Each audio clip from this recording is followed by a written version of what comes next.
ఓం మహాగణపతే నమః. నవంబర్ మాసంలో ద్వాదశ రాశుల వారికి రాశి ఫలితాలు ఏ విధంగా ఉన్నాయో చూద్దాము.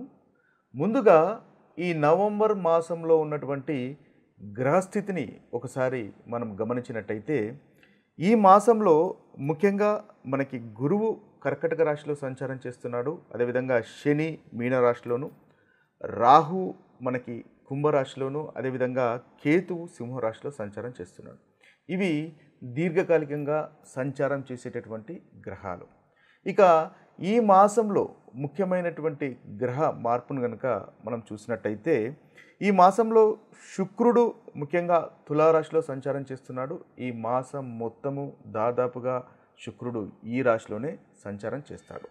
ఇక రవిని కనుక చూసుకున్నట్టయితే రవి కూడా తులారాశిలో సంచారము, అదేవిధంగా వృశ్చిక రాశిలో సంచారం చేస్తున్నాడు. దాదాపుగా ఈ మాసం మధ్య భాగంలో రవి తులారాశి నుంచి వృశ్చిక రాశిలోకి సంచారం అనేది ఉంటుంది. ఇక చూసినట్టయితే కుజుడు దాదాపుగా ఈ మాసం మొత్తము వృశ్చిక రాశిలోనే కుజుని యొక్క సంచారం అనేది ఉంటుంది. ఇక బుధుని యొక్క సంచారము మనకి వృశ్చిక రాశిలో ఉంటుంది. అదేవిధంగా దాదాపుగా చివరి వారంలో మనకు తులారాశిలోకి బుధుని యొక్క సంచారం ఉంటుంది. బుధుడు ఈ మాసంలో వక్రీ కూడా అవుతున్నాడు. ఇది స్థూలంగా ఈ మాసంలో ఉన్నటువంటి గ్రహస్థితి. ఈ గ్రహస్థితిని ఆధారంగా చేసుకొని ద్వాదశ రాశుల వారికి ఎలాంటి ఫలితాలు ఈ మాసంలో కలుగుతున్నాయో చూద్దాము.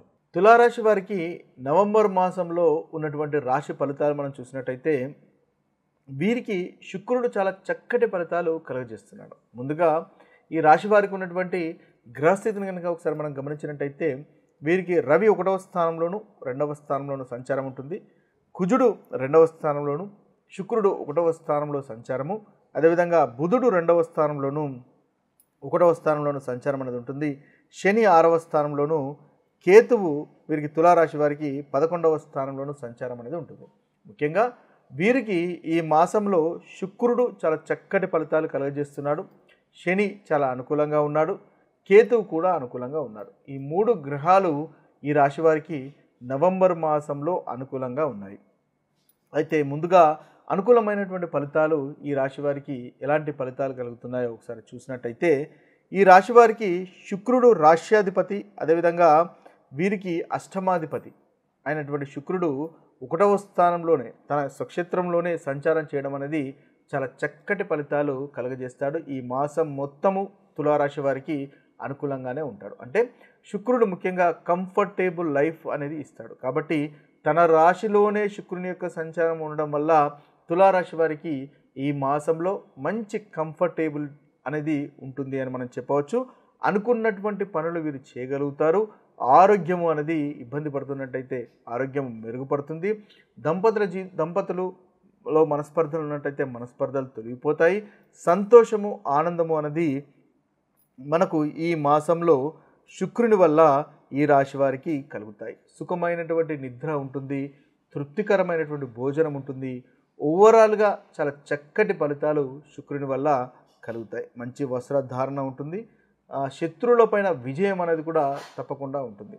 అష్టమంలో సంబంధించినటువంటి విషయాలు అంటే అనుకోకుండా ధనలాభము కలిగేటటువంటి అవకాశాలు కనిపిస్తున్నాయి. అనుకోకుండా వివాహ ప్రయత్నాలు మీకు అనుకూలంగా మారుతాయి. వివాహ ప్రయత్నాలు చేస్తున్న వారికి తప్పకుండా వివాహ ప్రయత్నాలు ఫలిస్తాయి. సంతానం గురించి చూస్తున్న వారికి ధనలాభము, సంతానం గురించి చూస్తున్న వారికి సంతానం కలుగుతుంది. ధనలాభం అనేది మీకు ఉంటుంది. అదేవిధంగా వాహన సౌఖ్యం కనిపిస్తుంది. ఇంట్లో కూడా చక్కటి తృప్తికరంగా ఉంటుంది. సుఖమైనటువంటి జీవితం అనేది మనకు ఈ తులారాశి వారికి ఈ మాసంలో కనిపిస్తుంది. ఎంజాయ్మెంట్ అనేది ఉంటుంది, ఫన్ అనేది ఉంటుంది, ఆనందం అనేది మీకు ఈ మాసంలో చక్కగా ఉంటుంది అని మనం చెప్పవచ్చు. ఎందువల్లంటే శుక్రుడు ఈ రాశి వారికి రాశ్యాధిపతి చాలా చక్కగా ఉన్నాడు. కాబట్టి అనుకూలంగా ఈ తులారాశి వారికి ఈ మాసంలో ఉంటుంది. అంతేకాకుండా శని కూడా మీకు 6వ స్థానంలో సంచారం చేస్తున్నాడు. శని 4వ అధిపతి, అదేవిధంగా 5వ అధిపతి. అంటే యోగకారకుడు, కోణాధిపతి, అదేవిధంగా కేంద్రాధిపతి అయినటువంటి శని 6వ స్థానంలో సంచారం చేస్తున్నాడు. కాబట్టి వృత్తిలో చాలా చక్కగా ఉంటుంది. మీకు మంచి ప్రొఫెషనల్ గ్రోత్ అనేది ఉంటుంది. అప్పులను మీరు తీర్చివేయగలుగుతారు. లోన్ వ్యవహారాలు ముందుకు కదులుతాయి. అంటే స్లోగా వెళ్ళినప్పటికీ లోన్ వ్యవహారాలు అనేవి మీకు సక్సెస్ఫుల్గా ఉంటాయి. శత్రువుల పైన జయం అనేది ఉంటుంది. ధన రాబడి పెరుగుతుంది.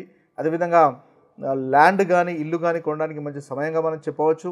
ఆరోగ్యం అనేది బాగుంటుంది.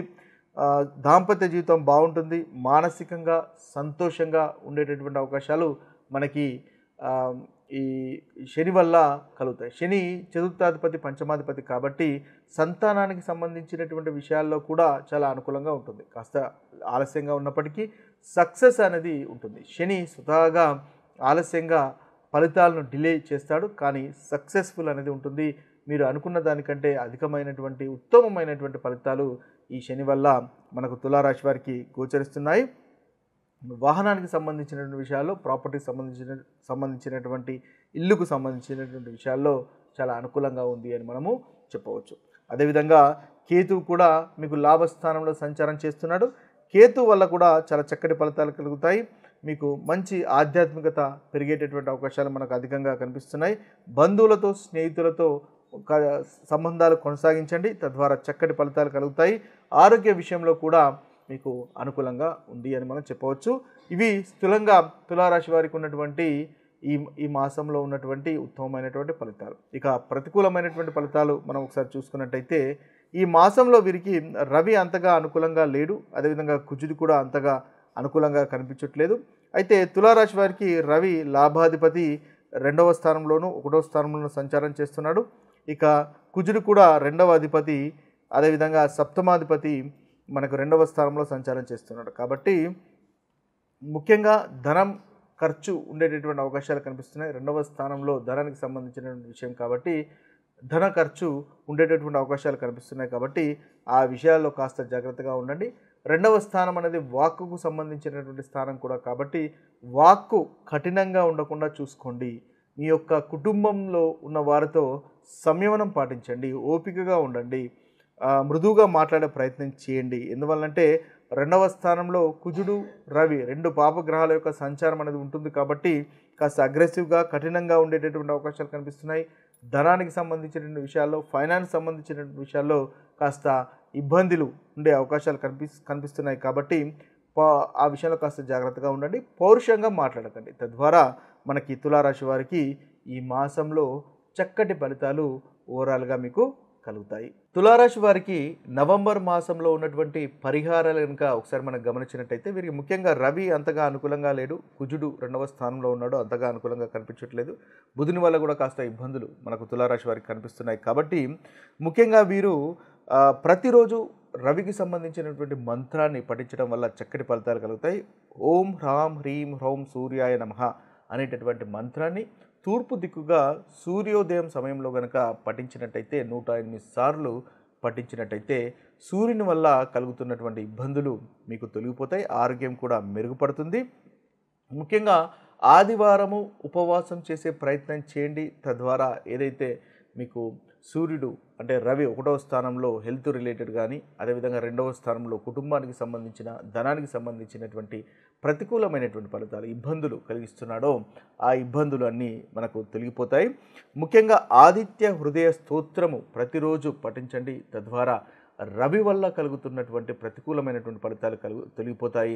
సమాజంలో గౌరవం పెరుగుతుంది, కాన్ఫిడెన్స్ అనేది పెరుగుతుంది, మీరు అనుకున్నటువంటి పనులు చేయగలుగుతారు. ఇవి మనకు తులారాశి వారికి ఈ నవంబర్ మాసంలో ఉన్నటువంటి పరిహారాలు.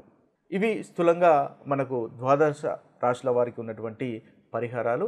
మరొక వీడియోలో మరొక రాశి ఫలితాలతో కలుద్దాము. అంతవరకు సెలవు. సర్వే జన సుఖినో భవంతు. సర్వే సుజన సుఖినో భవంతు. నమస్తే.